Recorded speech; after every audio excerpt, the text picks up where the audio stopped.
Raise your hand if you've ever felt criticized by anybody. Pretty much everybody. Now today I'm going to tell you about ways that we typically respond to criticism and show you some ways that we can respond a little bit better. See, here's what it feels like. When you're being criticized, it feels like somebody's shouting at you at a megaphone. And how do we respond to that? How do we react? Well, one way is to just kind of close our ears. I'm not listening to you. We look like a deer in a headlight. We could say, okay, yeah, whatever. Or we could try to take it in. And most of the time, that's kind of what happens. Is that especially if it's somebody that we care about who's criticizing us, then it doesn't feel right. We just kind of take it in. Now, this leads to relationships that look like this, or like this. And is that what we want? Most of us, I think, want relationships that look like this, or like this. We want to have a loving, heart-centered connection with somebody else. And whether it's an intimate relationship, or a friendship, or even a colleague, then we want that to be a wonderful relationship, one that does the best for us. But this is what we sometimes experience. Maybe not all the time, but some of the time. Now, why do we react, and how do we react? Well, one way is by fighting. We fight back.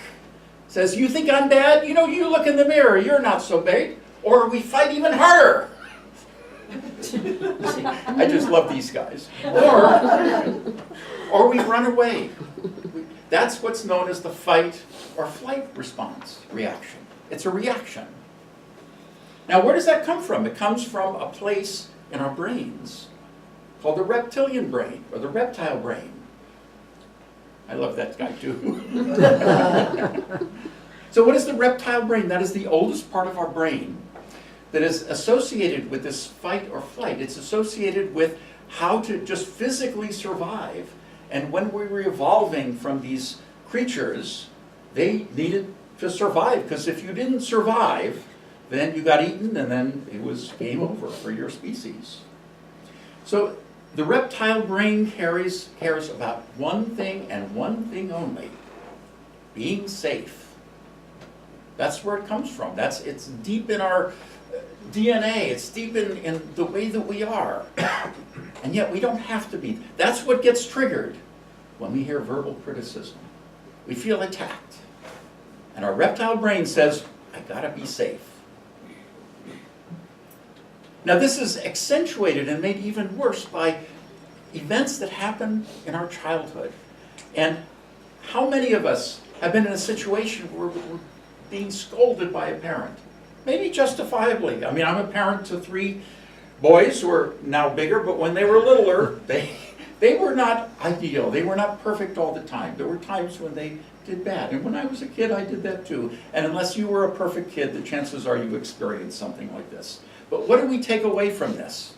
Again, as children with our brains not fully developed, we can be either like the parent. So we see what our parent is doing and attacking us. And so that's where the fight gets emphasized. Or we could be that little child. And as that little child, that's our flight response. We want to either flee physically or flee mentally and kind of go away. These places that we come from are unconscious and reactive. They're unconscious because they come from this reptile brain that we're not fully aware of, and they're reactive because we're not consciously choosing a response. We're just reacting like a trigger. But I have good news for you. Our reptile brain is not the only part of our brain. We have a neocortex, which is our logic and our ability to override this. And so what we can do is we can do, maybe you could call it brain surgery. And that can lead us to a place which is more effective in all of our relationships, namely the heart. A relationship is all about the heart. It's not about the brain. Now, the important thing to understand is that when you hear criticism, it's not about you. So when you see somebody who looks like this, they're really hurt. They're really sad, and they're expressing it in a way that they can, as best they can. So you think, what can I do instead?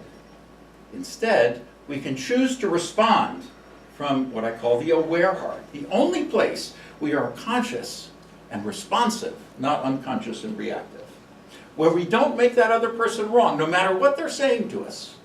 We still see them as okay, and we don't make ourselves wrong. We don't agree with things that aren't okay. And the way to do that is to validate.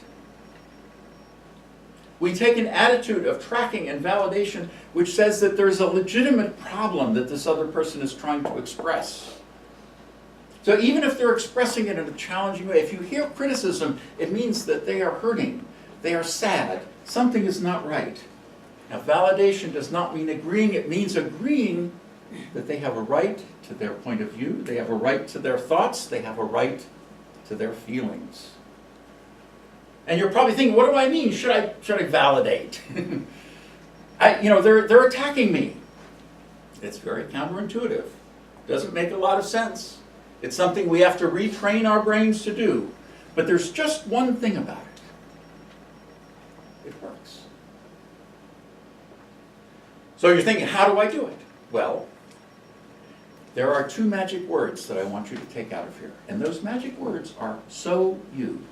When you hear something that's not okay, you just say, so you, and then see what comes next. You don't say I or me or us. You keep the focus on the speaker. And you pay attention to nonverbal cues. So something is happening that you're not okay with. So you're really not okay with this. Or so that makes you feel sad. Or maybe so you're hearing something you don't like to hear. And all of these nonverbal cues are things that we take attention to. So don't react, respond, validate, keep the focus on the speaker, respond to feelings, and only use the pronoun you. And never, never make anybody wrong.